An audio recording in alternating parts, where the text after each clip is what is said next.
Happy Monday, Seattle hockey fans. I am coming to you live from beyond enemy territory. And yes, there will be talk about the Las Vegas Golden Knights. And of course, we're going to get into the most recent contract signing for the Seattle Kraken and a list of bold predictions, 5 of them. What are my thoughts? Let's get into it on this Monday episode of Locked On Kraken.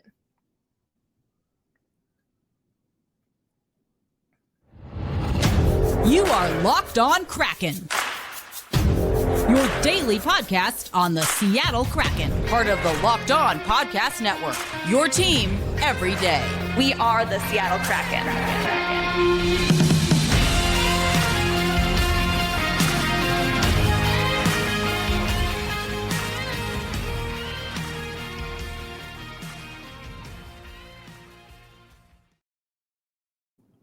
Hey, what do you say, Seattle hockey fans? Welcome to another episode of Locked On Kraken, where we bring you your favorite team every single day. I'm your host, Erica L. Ayala, and yes, I am coming to you live from Las Vegas.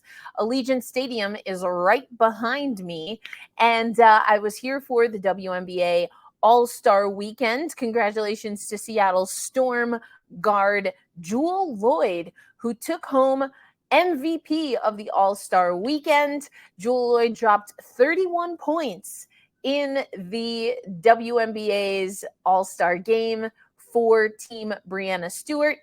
Storm fans will know that name very well. And Team Stewie gets the win over Team Wilson pretty convincingly. So anyway, I was here covering that, and now I get to cover the Seattle Kraken, and I mentioned it in passing, but we got some news. But I am here to talk about the Seattle Kraken, and I mentioned it in passing in the cold open and also just in the introduction, but the Seattle Kraken have signed Eduard Sale to a 3-year entry-level deal that's valued at $950K AAV. Quote, "We're excited to officially welcome Eduard to the Kraken organization." That's Ron Francis in the press release. He was one of the youngest players in Czechia's top league last season and impressed our staff with his hockey sense and overall skill set.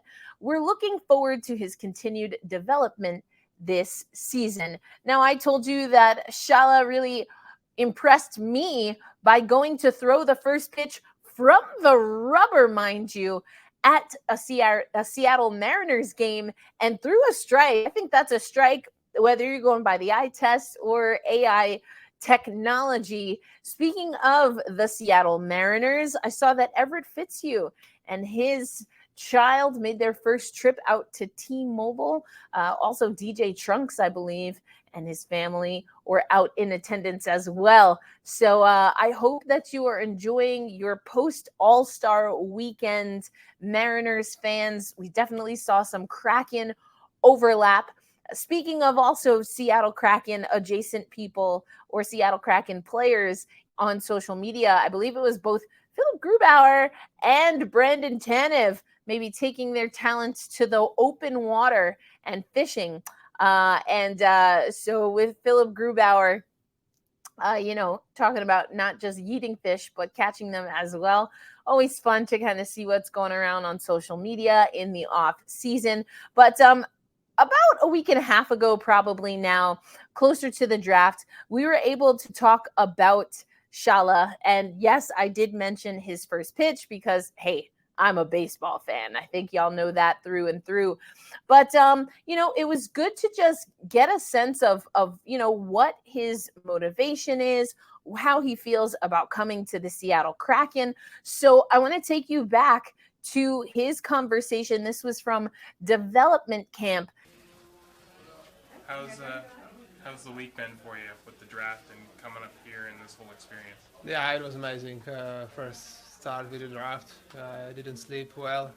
Yeah, I was a little bit nervous before the draft, but after the draft, I'm very excited to be here. Yeah, now first 2 days is very good. I like it here, and yeah, we'll see what happens next.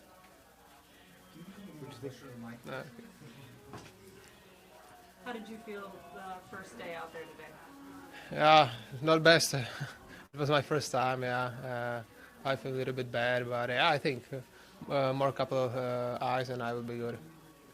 Did you know anyone out there from playing with guys through the years or playing against them, or was it pretty new all across the board? I think pretty new.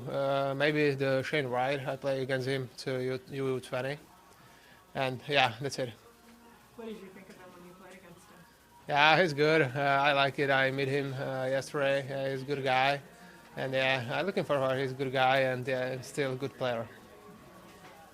Do you think back to the World Juniors and kind of the emotion and the disappointment of that? How often do you think about that still? Yeah, it was amazing. It was after 20 years, we won some medal in U20. Yeah, it was amazing. We have a good group there, and we play good part of style of game. And yeah, it was good experience for all of us. And yeah, it was good. You seem like kind of an effortless skater. Just tell us about your Yeah. Yeah, I think it look like a little bit, but I think my opportunity is good skater, playmaker, skill guy, and making players around me better. And I think I need more kilos, and yeah, we'll see. What are you hoping to kind of take out of this week? Yeah, just new experience. I think have fun here. I think just be ready for the next game or something like that, and be ready to play better and better. Is the plan for you to play in the OHL this year for Barrie? Is that what you're planning on doing? Yeah, we'll see what happens. Yeah, that's one of the plans is to play here in Barrie, but yeah, we'll see. Do you think you can be a playmaker at higher levels and in the NHL, or do you think your coaches will ask you to be more selfish and shoot more? I think I like it more passing. Yeah, of course, but yeah, I think I know how I can score the goal. I think it's a long way, and I think I can do both. How did it feel throwing out the first pitch at the Mariners game? You did pretty well, right down the middle. Yeah, it was. I was a little bit nervous before because in Czech we don't have the baseball too much. Yeah, it's not popular there. Yeah, it was my first pitch. Yeah, it was unbelievable. Did you practice it beforehand? No, no. Did you have fun with the game, getting a chance to watch a baseball game in person? Yeah, it was something new. This was my first time watching the golf. Yeah, it was good. Yeah. Have you played other sports that maybe helped with that, get that motion? Yeah, maybe tennis. Yeah, I play tennis for a high level, and yeah, maybe tennis. Who's your Czech hero? Was it Jágr or somebody else? I think Martin Irat or Robert Kron. Yeah. Oh, it's right from your hometown. Yeah. That worked out okay. Yeah. Were you hoping that Seattle would be interested in you in that way with the connection with Robert and everything? Yeah, I think so. Yeah, it was cool. Everybody's good manager there. Yeah, it's good stuff here, and yeah, I like it here. What have your first impressions sort of been of being in Seattle these first couple of days? Yeah, it's I think unbelievable because in Czech it's small city. Czech is a small country, and yeah, in Brno is small city. Here is everything bigger, and yeah, I like it. Good people there and here, and yeah, that's it. Guys? Thank you. Yeah, thank you. Thank you.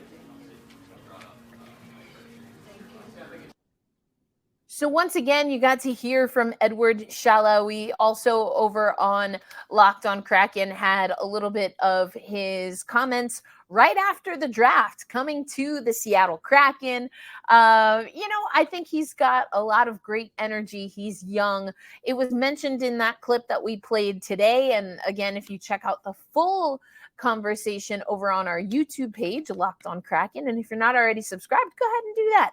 But probably going to play in the OHL. Emerald City Hockey put out some tweets. A lot of other people put out some tweets regarding the options that Shala will have comparative to what we've seen with like Shane Wright. And obviously Matty Beniers had a different development plan. So eager to see what this means for Shala, but we've got him for 3 years, entry-level contract. Likely not going to see him in the OHL or the NHL, obviously, this year.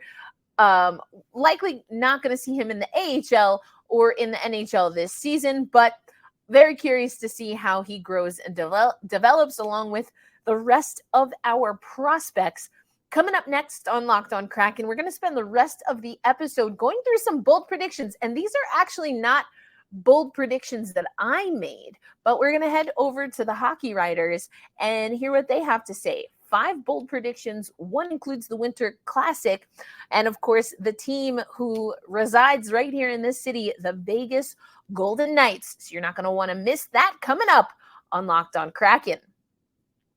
Today's episode of Locked On Kraken is brought to you by FanDuel. Well, take your first swing at betting Major League Baseball on FanDuel and get 10 times your first bet amount in bonus bets. That's up to $200. That's right, $200 in bonus bets, whether you win or whether you lose. $200 that you can spend betting everything from the money line to the over, under, and future NHL future bets, which is my personal favorite to take a look at. All on an app that's safe, secure, and super easy to use. Best part is also you get your payouts instantly. There's no better place to bet on Major League Baseball than FanDuel, America's #1 sportsbook. So sign up today at FanDuel.com/LockedOn to get up to $200 in bonus bets. That's FanDuel.com/NHL. That's FanDuel.com/LockedOn. FanDuel, the official partner of Major League Baseball. All right, happy Monday, Seattle hockey fans. I am in Las Vegas, coming to you from my hotel room after being here for the WNBA All-Star Weekend. If you're watching on YouTube, you can see I'm headed poolside a little bit later and, gonna have some fun in the sun until, I can't stand it anymore. But thank you if you're watching on YouTube. Hello. If you're listening on any of the platforms, audio platforms, including, of course, the Sirius SXM app, where you just search Kraken and you'll find the Locked On Kraken show. I'm so grateful for the everydayers. And the everydayers and the OG everydayers know that I had a bold prediction. It came to a crumble with the Vegas Golden Knights winning their first Stanley Cup. But I like that a lot of everydayers have supported my bold prediction by saying, technically, maybe, probably, almost, kind of, sort of, whatever. I said that the Seattle Kraken would win a Stanley Cup before the Vegas Golden Knights. Now, the Vegas Golden Knights, of course, are the reigning Stanley Cup champions. However, if the Seattle Kraken get their first championship in fewer seasons than the Vegas Golden Knights did, does that prediction still count? No, I don't think it does. But thank you for the assist. A for effort. But let's talk about some bold predictions. I do like 5 bold predictions. I like big, bad, bold predictions. And this is coming from Neil Villapiano over on the Hockey Writers. Check out Neil's work. But this is an article that came out last month. And, this is an article. So this is an article by Neil that came out over the weekend. 5 bold Kraken predictions for the 23-24 season. And if you're watching on YouTube, I'm going to show this to you just a little bit. But don't worry, if you're listening on audio, you can follow along. So now let's talk about these bold predictions here that Neil has. I'm going to go through them categorically, and then we'll do a deeper dive. We'll go in depth, if you will. First bold prediction of 5, the Kraken will win the Pacific Division. That's bold prediction number 1. Bold prediction number 2, Matty Beniers scores 40 goals. Bold prediction number 3, the Kraken record the first shutout in Winter Classic history. Bold prediction number 4, the Kraken acquire Connor Hellebuyck at the trade deadline. Okay, I'm definitely going to talk about that one. And the Kraken make a run to the Western Conference Final. Okay, now the thing about these predictions is that some of them are contingent upon each other. Let's start with number 1. And for the rest of the episode, we're going to work through these bold predictions. And I'm going to give it a think. I I want to make sure we're done in free agency, including, speaking of done, D-O-N-E, I also want to figure out what's going on with Vince Dunn, D-U-N-N, before I make any bold predictions. But okay, we're going to start from the top as they do in choir rehearsal. The Kraken will win the Pacific Division. Now, this is an interesting one, and if you listen to me I just did a roundtable with a few other Black hockey writers, and the thing that I was talking about is what I talk about on this show a lot. We have to be careful about the Pacific Division. I do think we can be a contender. We did a lot better than I thought we were going to do last year, being a wild card from the Pacific Division, but everyone in the Pacific Division, in theory, should be getting better over the next handful of seasons. Now, the Anaheim Ducks, the Vancouver Canucks, and the Calgary Flames. Now, those are teams that, for one reason or another, are maybe having a little bit of difficulty. But then you've got the LA Kings, the Edmonton Oilers, and the Vegas Golden Knights. Now, the Seattle Kraken, I do think, have potential, and obviously our playoff berth last season was evident of that. But we've already seen that our bottom four, our bottom two, we've already seen, though, that, our bottom six forward lines are different. Geeky's gone. Sprong is gone. My guy, Ryan Donato, is gone. We're probably not going to see Martin Jones. There's a lot that we have to figure out here. Carson Soucy, as I mentioned, Vince Dunn. So I like this, and we should definitely aspire to it, but it's going to be hard. That's what I have to say about that one. But it's the hard that makes it great. Yes, you are going to get baseball references right here on Locked On Kraken. Field of Dreams, great movie. I don't care what everyone else says. All right, Matty Beniers scores 40 goals. I mean, why not? What do you do after you win the Calder? Go score 40 goals. But let's put this into context. Now, last year, Matty Beniers scored 24 goals and had 57 points overall.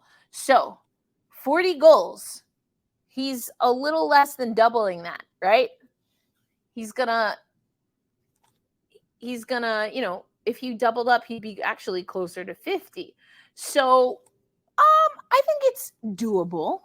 I think it also depends on what the Seattle Kraken need from him, not only offensively, but defensively. So I like this. And the reason that I like this is because, for me, this would be indicative of the Seattle Kraken continuing to elevate and mature their offense. But that is what it's going to take. So Matty Beniers becoming a 40 goal scorer is, in my opinion, contingent on a few other things. We're going to get to one more prediction before the break, and then we'll close out with my thoughts on bold predictions 4 and 5 from Neil over at the Hockey Writers. Okay, the next bold prediction, of course, that we read out here is that the Kraken will record the first shutout in Winter Classic history. Now, I'm going to tell you, I really liked this one. It was a little bit of history that, quite frankly, I wasn't paying much attention to.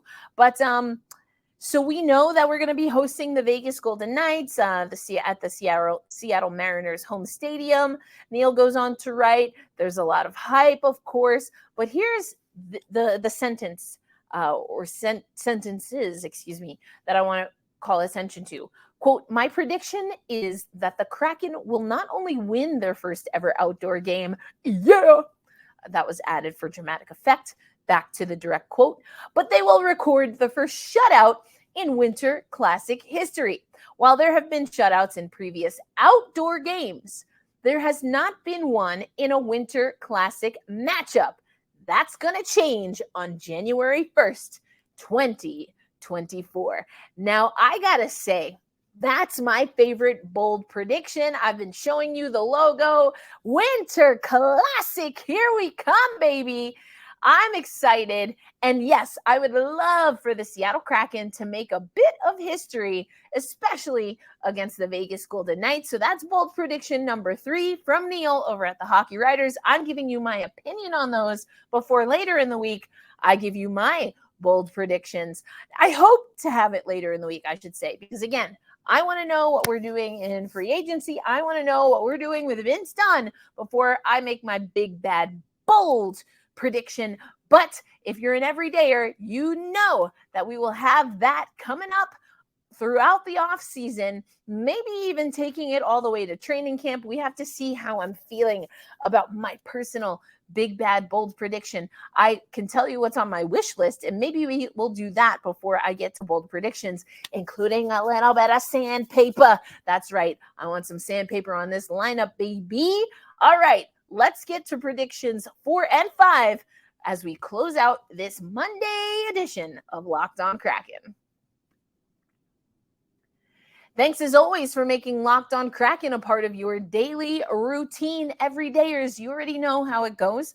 You make us your first listen of the day, and then you go listen to another show. We want you to check out Locked On NHL. Spent a lot of time talking about the NHL show and some of the bold predictions or winners, losers that they had, hot takes that they had regarding free agency in the Pacific Division. So I'll every once in a while dip and dabble, especially on Pacific or Western Conference Tuesdays, and we'll get a little crossover there. But if you don't already, check out Locked On NHL, including on Friday's episode, I did my women's hockey spotlight, bringing you up to date on everything happening. And oh baby, there was a big article that dropped talking about the Hockey Writers. There was a big article that dropped, and there was a big women's hockey article that dropped today. And so you'll have to wait and see what I talk about on the next women's hockey spotlight every other Friday. All right,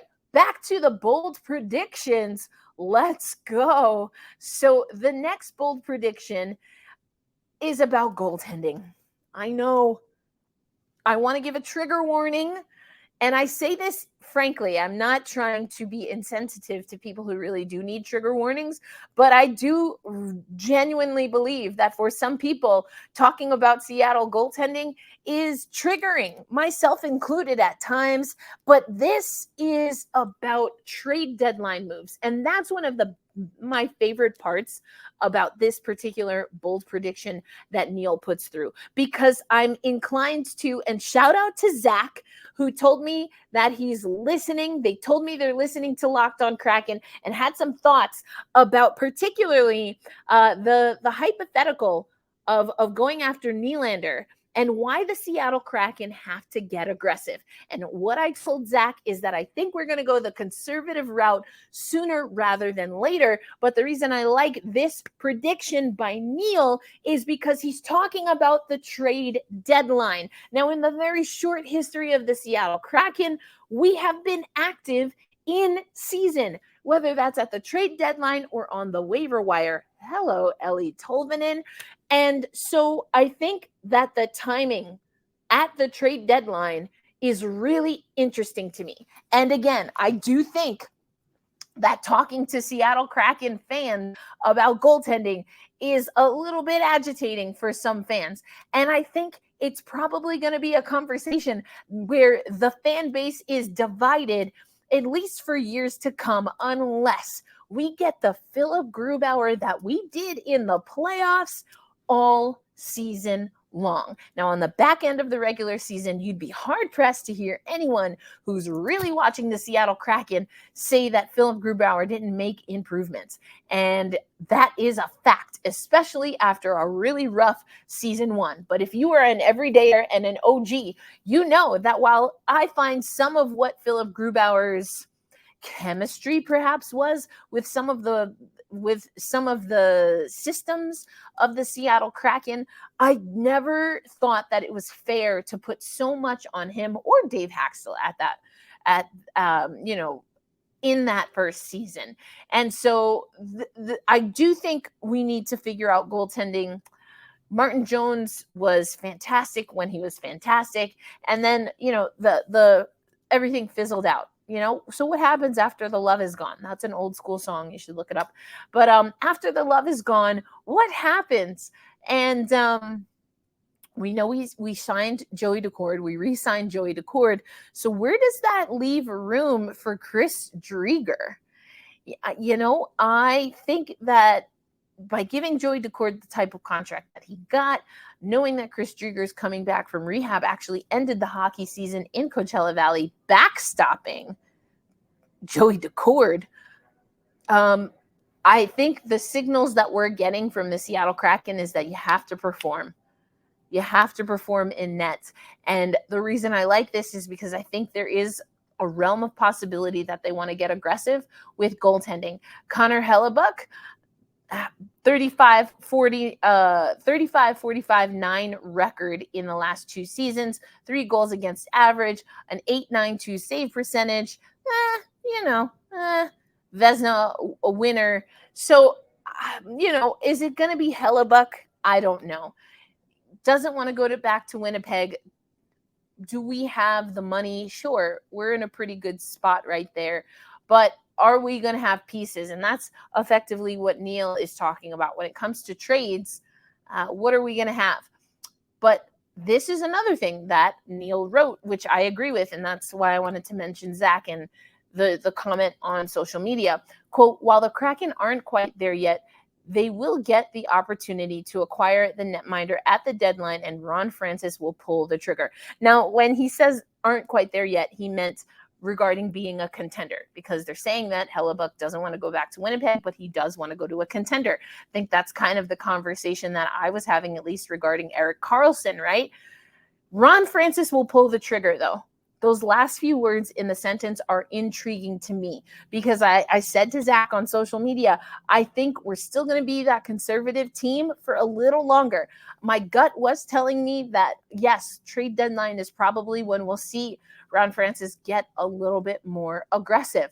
So let's keep an eye on this one. And then Neil closes out his bold predictions with the Kraken make a run to the Western Conference Final. Quote, with the improvements of the team as well as others taking major steps forward, the Kraken are ready to make their first long run in the Stanley Cup playoffs. It will culminate with them reaching their first Western Conference Final in franchise history. Seattle is slowly but surely building itself into a consistent playoff contender. They will build off last season's success with an even more magical run this year. Now, I love the wording of this prediction. I listen, if you're an everydayer, I said, I don't know that it's that I think the Seattle Kraken will have a better season than next year. The jury's still out for me. Again, I want to see what we're doing, how we complete the offseason. I think we're pretty close to complete. Got to figure out what's happening with Vince Dunn and the arbitration hearing. Here's the thing, folks. For those listening on audio, I've paused a few times for dramatic effect. The Seattle Kraken, do I believe that the Seattle Kraken will have another magical run? I want to believe that so badly. And I'm excited to really wrap my mind around that. But here's why I think they'll have a magical run, because they have to. I keep saying we caught lightning in a bottle in season 2, and it's going to be tough. Ron Francis is going to be under massive scrutiny and criticism, and likely more so Dave Haxtell, if we don't have a magical run, if we don't win the division and or make it to the Western Conference Final. I did a show where the main question I was asking was the second season for the Seattle Kraken a bust? And that came from a question that was asked to me by Gil Martin for something that we were doing on Locked On NHL. And Gil said, so before you get mad, because was it I knew it was going to draw attention and I wanted to have a conversation. So yeah, I'm not mad that I used it in the thumbnail, but what Gil said when he asked that question is, I'm pretty sure I know the answer, but I'm going to ask it anyway. Something to that effect. Was this season for the Seattle Kraken a bust? Was it a disappointment? And of course I said no.